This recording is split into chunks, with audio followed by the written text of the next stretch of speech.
L'Instant Mag de Magali Barthès. C'est une belle histoire française comme on les aime, que celle de l'entreprise Coragna, spécialisée dans la parfumerie. Accompagnée depuis 2016 par la Banque publique d'investissement BPI-France, le 15 novembre dernier, dans ses nouveaux locaux des Pennes Mirabeau, elle recevait celle-ci pour célébrer 10 ans de partenariat au service des entrepreneurs et des entreprises de la région. Bernard Cohen, le fils du fondateur de cette PME familiale indépendante, retrace avec émotion les débuts de Coragna. Ça vient de Coran, c'est-à-dire des parfums conformes aux lois du Coran, sans eau, sans huile et sans alcool. Qui sont donc, dans le Coran, il est interdit d'utiliser l'alcool sous toutes ses formes, et en parfumerie, c'est encore le cas. Ce qui veut dire que dans les pays africains, souvent, ces produits étaient vendus à la sortie des mosquées. Les musulmans pouvaient donc prendre des parfums qui correspondaient aux interdictions du Coran. Évidemment, il y a eu l'interruption de la guerre, puisque mon père a dû se cacher, toute sa famille malheureusement est morte en déportation, mais je dirais que de 1934 jusqu'à la déclaration de la guerre, ça a été les débuts de la société, qui a repris en 1946 après la guerre. Grâce au port de Marseille, nos produits ont été connus. Ils ont été connus dans les pays africains, dans les pays nord-africains. Dans un deuxième temps, grâce au port de Marseille également, les navigateurs qui venaient de Russie ont aussi consommé nos produits parce qu'ils les achetaient à Marseille et les apportaient chez eux. C'est pour ça que dès les années 90, c'est-à-dire l'ouverture de ces pays de l'Est, nos produits étaient déjà connus sur le marché, ce qui nous a créé, je dirais, un développement extraordinaire à ce moment-là. Marseille est un endroit stratégique pour l'export, je dirais, d'abord, et dans un deuxième temps pour, je dirais, une ouverture d'esprit. Nous sommes ici avec des communautés tellement différentes qu'il est intéressant de s'immerger dans ce genre de communauté pour créer des produits bien spécifiques à chacun. Alors, quel est le secret de cette longévité ? Pour le président de l'entreprise, Laurent Cohen, ce succès ne doit rien au hasard. Ça fait 10 ans qu'on est présent sur ce marché. On n'existait pas il y a 10 ans sur le marché de la grande distribution. En 10 ans, on a apporté une qualité en grande distribution qui n'avait jamais existé. Et du coup, on a réussi à fidéliser un nombre de clients incroyable. Et on a des marques qui sont sympathiques, innovantes, bien plus jeunes en fait que les marques qui sont présentes aujourd'hui. Et tout ça, c'est le boulot du market, un boulot difficile. Oui, difficile, mais canon, parce que quand on sort des produits comme ça, colorés, ceux-là sont vendus en pharmacie, en parfumerie, à 17 €. Comment séduire un consommateur avec un parfum à 17 € en lui faisant comprendre que c'est un bon parfum, bien qu'il soit pas cher. Nous, l'astuce qu'on a trouvée, c'est de la connivence, de la sympathie, de l'énergie positive. Et là, on a une gamme de 24 parfums qui cartonne, on a cette chance, très sympathique et c'est unique. Mais ce n'est pas tout. Coragna est aussi une marque responsable et Laurent Cohen s'est d'ailleurs vu remettre des mains de Renaud Muselier le label Une Cope d'avance. Terre d'industrie et le fait qu'aujourd'hui nous soyons ici dans ce territoire bien particulier pour les 10 ans de BPI France avec son action dans la région montre bien le fait qu'on n'est pas simplement avec l'accent dans les cigales ici. On a des industriels, on a une vision de développement, on a un territoire, on a un aménagement du territoire, on a une vision de développement de ce travail au niveau européen et au niveau international, et on essaie de faire en sorte d'avoir des réponses très concrètes et très pratiques avec les professionnels qui nous accompagnent. On s'est doté d'un certain nombre d'outils au niveau de la région que nous avons bâtis avec les différents échelons. Nous sommes les partenaires des fonds européens, c'est nous qui allons chercher le FEDER. Nous sommes les partenaires de l'État et des outils nationaux, dont BPI France, qui est comme le bras armé du redéploiement industriel ou du rayonnement international avec les coques rouges, les coques blancs ou les coques vertes, qui montrent bien qu'il y a une démarche de stratégie pour notre pays avec des outils financiers à disposition pour arriver à mettre en place. Et vous vous demandez comment on produit un parfum ? Écoutez plutôt Laurent Cohen. Il y a l'alcool qui arrive dans cette cuve-là.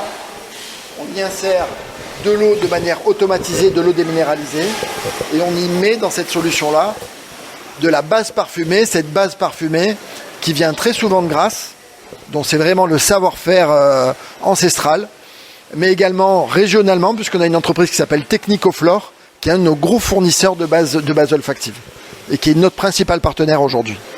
Donc ces bases-là, elles sont créées par ces entreprises à notre demande, elles sentent l'odeur qu'on a choisi de lui donner, qu'on a développée en collaboration avec des nez, Et ici, on reçoit ce concentré sous les formats que vous voyez ici.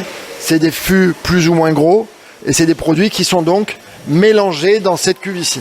Donc une fois que le mélange est fait, ce produit est mis dans une grande cuve qu'on laisse macérer pendant 3 semaines. Et une fois que la macération a eu lieu, c'est-à-dire que le produit s'est bien incorporé, on le ramène dans cette pièce et on le fait passer dans cette machine qui est une machine spécifique à l'industrie de la parfumerie. C'est une machine qui va glacer et filtrer le produit. Le glacer à moins 7 degrés pour faire précipiter toutes les impuretés à l'intérieur et le filtrer pour que vraiment là toutes les impuretés disparaissent. Et une fois que ce produit au bout d'1 mois est macéré et prêt, on le met en production. Et cette augmentation des coûts des fournisseurs est clairement un sujet pour Laurent Cohen. Tout augmente, on nous parle on est en pleine négociation avec la grande distribution. Ils disent il faut de la déflation, il faut baisser les prix. Et nous, on n'a pas eu une seule baisse de prix de nos fournisseurs. Laurent Cohen reste pour autant optimiste et il y a de quoi puisque Coragna propose toujours plus de nouveaux produits, le dernier en date étant Inepsi. On a des produits, nous, entre 8, ça c'est la grande distribution, et 50 €. On a une marque qui est pour nous haut de gamme, de produits d'exception, qui est vendue uniquement en ligne. Donc nous, on a développé avec Inepsi, qui est une marque qu'on a lancée l'année dernière, une gamme de produits d'exception avec des nez qui sont des 2 stars, à qui on a donné carte blanche, et on a dit, moi j'ai dit, le premier, j'en ai marre que mes copains achètent des parfums à 200 €. Il y en a marre. Donc j'ai dit à ces nez-là qui fabriquent ces produits-là, faites-moi des produits canons, on va les mettre en ligne, on passe pas par les réseaux classiques, et on a un succès fou, on est ravis de ça. Et en plus rechargeables, et des produits qui sont toujours clean, sans aucun ingrédient controversé. Donc, parce qu'en effet, si on vend chez Sephora, on va arriver à des 100 € ou des 150 €. Parce que les marges de Sephora sont énormes aussi. Donc, en vendant directement en ligne, on a la possibilité de les rendre accessibles par cette démarche originale. Et au dernier trimestre 2022, Coragna est même devenu le plus gros vendeur en grande distribution en France, devant L'Oréal. Les marques, c'est Solinote pour la parfumerie et les pharmacies, c'est Royal, Bonjour de Paris, Tutti Délices en grande distribution, et une marque sous licence qu'on a signée avec la Fédération néo-zélandaise de rugby, la marque All Blacks. All Blacks, c'est la 3e marque de parfum la plus vendue en France en grande distribution, et c'est une gamme qui a été 100% développée ici, dans la région, et qui est 100% fabriquée dans nos ateliers. Les parfums produits par Coragna s'exportent très bien à l'international, et ce succès en appellera certainement d'autres. Alors nous, on a un gros axe de développement, on en a 2 gros. Le premier, c'est continuer notre percée aux États-Unis, où on a créé une filiale et qui fonctionne de mieux en mieux. Et le deuxième axe, c'est, alors je vais dire un peu comme tout le monde, mais nous de manière vraiment spécifique, l'Asie, où la Chine est un pays qui est en train de se réveiller sur la parfumerie. On a commencé déjà à vendre les solinotes, la Chine était déjà un marché de cosmétiques, et là ça devient aujourd'hui un marché de parfums. Mais c'est tout récent, il y a des croissances incroyables et il faut qu'on soit parmi les premiers. Et on a une offre en plus différenciante. 1, made in France, 2, prix accessible, et 3, toute la bonne humeur de l'équipe dans un petit flacon 50 ml. Non, on a cette chance d'avoir toujours pu rembourser, donc c'est la bonne nouvelle, mais ça nous aide bien au départ parce que c'est vrai qu'en trésor ça coûte toujours très cher d'investir sur des nouveaux marchés. Cette intégration de Coragna à la nouvelle promotion de l'accélérateur Sud augure de belles perspectives pour notre région, ce qui réjouit pleinement Nicolas Dufourcq, directeur général de BPI France. Et donc ce sont des promotions de 20 à 30 entrepreneurs qui travaillent ensemble avec des consultants pendant 2 ans à améliorer leur performance, à se comparer les uns les autres. Non, on a commencé il y a quelques années, mais simplement ça se développe beaucoup et c'est un taux de satisfaction de 99% chez les entrepreneurs, les accélérateurs. Formidable. Forte de l'ambition de Laurent Cohen et de ses équipes, de nouvelles gammes encore plus innovantes verront peut-être le jour dans les années qui viennent. L'Instant Mag de Magali Barthès.